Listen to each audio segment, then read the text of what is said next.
This is an example of a design project that I just recently finished that I charged $6,000 for.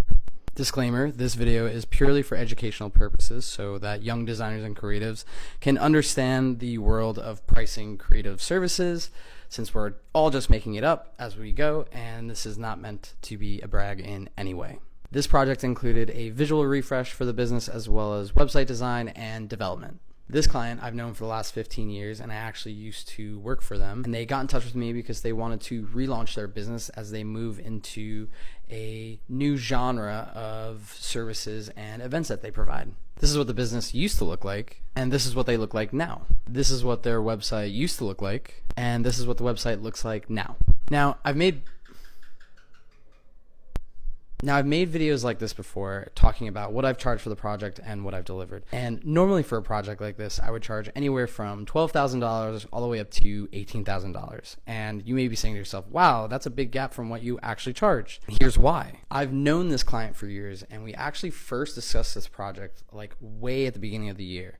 And so during that discussion, I knew that this was going to be something that they didn't want to invest a lot of money in because they were going to be moving into newer projects down the road that they'd want to work with me on anyway. This whole new look and feel is actually not the primary thing that their customers or clients will be seeing. So I recognize that, but also at the same time, since I've worked with this client before, I know creatively I have a lot of room to run with these projects. I also learned a ton while developing their new website and trying to incorporate a lot of different scroll interactions and animations and things like this. And I'm sure there's going to be a ton of comments of, oh, you undercharged for this, blah, blah, blah, blah. Yes, I know that. I'm very well aware of that.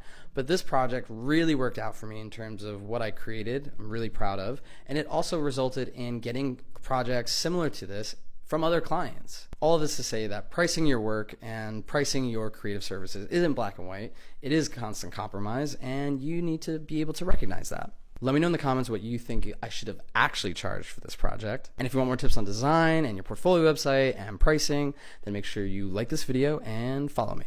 Have a good day.